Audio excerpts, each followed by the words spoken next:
В общем, сегодня такая ситуевина. Катался по городу, попал в дождь и еду с таким с плохим настроением еще и слышу какой-то скрип, какой-то свистящий металлический звук, как будто после дождя то ли цепь лязгает, то ли еще что-то.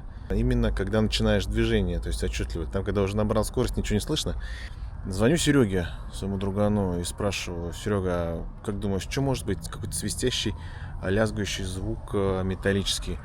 Ну, Серега говорит: Антох, ну, скорее всего, это твое очко свистит.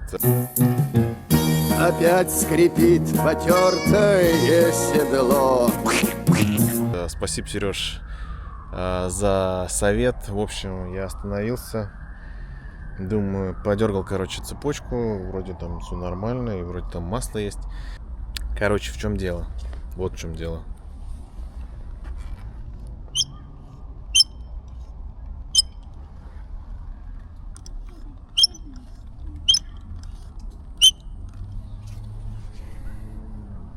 Спасибо, Серег.